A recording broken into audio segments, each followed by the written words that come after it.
Para kang bumalik sa panahon ng Kastila pag may nakikita kang ganitong klase ng kalesa. At ayun na nga guys, paggising nga ni Mrs. nung linggo ng umaga, ay sobrang dilim dito sa loob ng bahay namin. Pinagalitan pa nga niya ako't ginising. Baka daw hindi ako nagbayad ng kuryente last month kaya pinutulan na kami ng kuryente. Ang sabi ko, nagbayad ako. Alas 6 pa lang umaga, wala ng kuryente yung bahay namin. Yung power pala, hindi kuryente, nakasabit pala yung kuryente. May advisory pala noong linggo ng power interruption. Alas 6 ng umaga hanggang alas 6 ng gabi. Agad pa mo sang kaanana akong emamayad kuryente. Kahit makulimlim ang panahon, niyaya ko na lang silang magsimba dahil wala naman talagang power dito sa amin. Buti na lang hindi pelco tritong dito sa San Fernando. Kung hindi, wala kami mapapasyalan dito sigurado kasi buong San Simon walang power eh. Dito kami lagi nagsisimba sa katedral ng City of San Fernando, Pampanga. Laging second mass pag nagsisimba kami dito sa katedral kasi nga Kapampangan version. Kasi yung unang misa laging English, hindi na masyadong naintindihan yun. Baka antukin yung mga bata pag English. At habang hindi pa nag-start yung misa, magse-selfie-selfie muna tayo at video ko itong mga mag-iina ko. Busy-busy din sa kaka-cellphone. Ang ganda talaga ng simbahan ng City of San Fernando, no? Mag-i-start na nga yung misa mga kababs, kaya mamaya ulit tayo magbibidyon to pagkatapos ng misa. Fast forward tayo pagkatapos nga ng misa, nag-iaya yung mga bata na magpunta muna ng SM. Magtatambay lang daw muna kami kahit wala kaming bibilhin dahil nga pang kahapon ng walang power sa bahay. Nakaka-boring daw. Ang sabi ni Mrs. mamaya na lang daw kami pumunta ng SM at meron siyang bibilhin. Taksya po, bibili pala siya ng 24 karat gold. Hindi niya sinasabi sa akin. Pati mga bata tuloy naingganyang bumili ng 24 karat gold. At ayun na nga, binayaran na nga yung mga alahas na binili na ng 24 karat gold. Ayan, may kwintas na si Bunso. Pang graduation daw niya 200 lang ata to o 150. Ang dami pala naming istasyon na pupuntahan dito sa palengke ng San Fernando bago kami makapunta ng SM City, Pampanga. Next station nga namin itong pagawaan ng relo. Pinalagyan kasi ng battery ng miss ko yung kanyang Rolex na relo na may diamante sa gilid.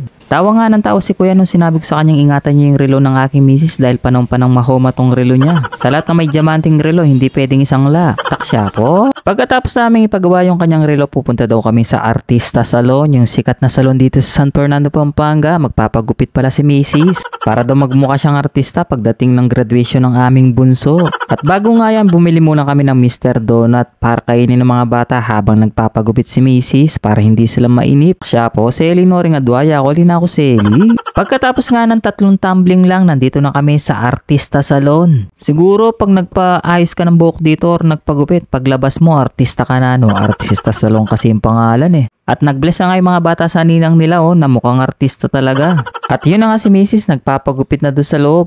Niloloko nga siya ng kumare niya, ba't di daw pa siya magpariban at nagpapagupit lang siya. Ang sabi naman ni Mrs. wala pa akong binibigay na pera.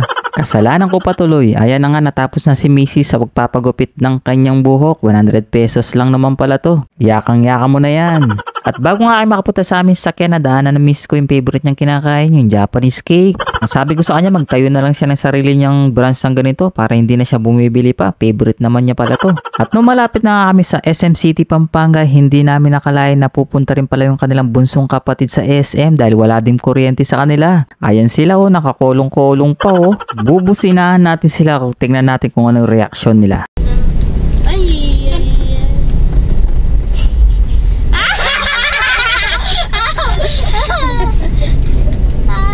At nandito na nga kami sa loob ng longest fun malling experience sa SM City, Pampanga lang yan. Nagkita-kita na rin yung magpipinsan na makukulit. Ayan na, nagsama-sama na sila. Siguradong Royal Rumble na naman to sa kakulitan. Lalong-lalo na tong pinakamalit si Bongbong. Bago nga kami kumain ng tanghalian, dinala muna namin sila sa mga arcade na pambata para makapaglaro muna sila at mag-enjoy. Hindi naman kasi masarap kumain ng tanghalian kung hindi ka gutom. Kailangan muna natin silang gutumin, di ba? Sige, shoot lang ng shoot nak hanggang sa mapagod ka dyan at magutom.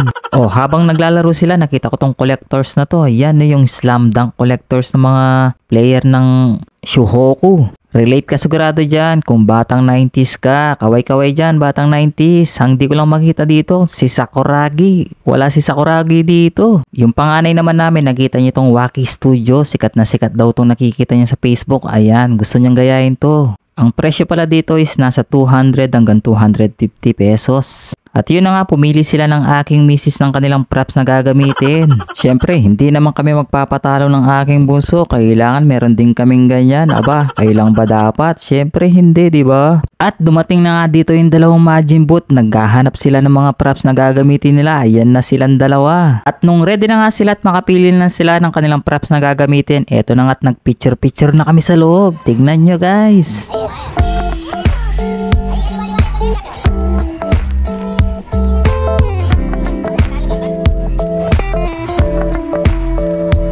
Pagkatapos nga ng photoshoot, ikaw na magde-decide kung anong klaseng customize ang gusto mong gawin sa inyong picture at pipili kayo dito kung ano yung pinaka the best. Pagkatapos nyo makapili ng picture ng gusto nyo at ma-print na yung picture, meron niyang isang QR code sa baba, pwede nyo i-scan yun at makikita nyo yung slow-mo picture nyo before nyo gawin yung photoshoot na yan. Ito yung sample, pakita ko sa inyo.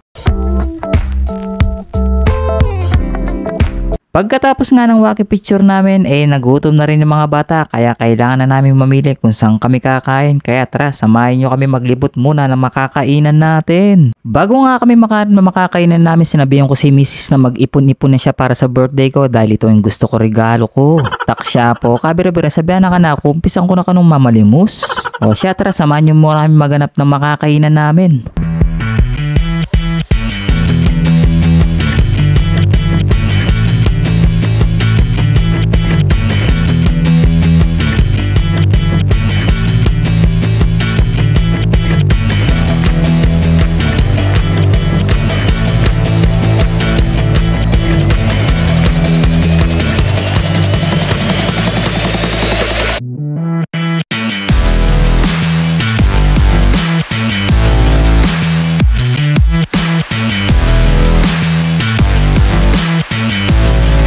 At ito na nga yung napili namin ng Mang Inasal dahil idol daw ni Mengay itong si Coco Martin. Manalbe ang batang Quiapo ini, sigurado ko. Pumabisang pa picture. Pero daw yung kuya niya, yung favorite niya daw dito is yung manok talaga. Yan, unlimited rice pa. Kaya naman, Majin Buu yung tawag namin sa kanya. Saan ka pa? Meron pa silang pa dessert. Ayan yung halo-halo nila. Diba? Saktong-sakto sa init ng panahon ngayon. Ito yung normal na pagkain talaga ng manok. Ganyan, yan. Para talaga solve at busog na busog. Diba, macho? Oh, kita nyo yan. Yan ang masarap kumain ng manok. Inasal na inasal talaga, favorite. Pagkatapos nga namin kumain, 20 minutes pa lang kami naglalakad para naghahanap na naman ng makakainan nitong dalawang to. At hindi nga kami nagkamali, ito yung kanilang itinurong pagkain. Bago daw kami umuwi, kailangan muna kami may takeout ng ganito ng Nathaniels. Pero bago tayo mag-takeout, paki-follow naman po yung aking page para lagi kayong updated sa aking mga mini vlog. Paki-subscribe na rin po sa aking YouTube channel at paki-follow na rin po sa aking TikTok account. At ayan na nga guys, alas 5 na ng hapon, saktong-sakto pag umuwi na kami, siguradong meron ng power sa bahay. Kaya hanggang dito na lang, maraming salamat po sa panood and God bless. Thank you. Bye-bye.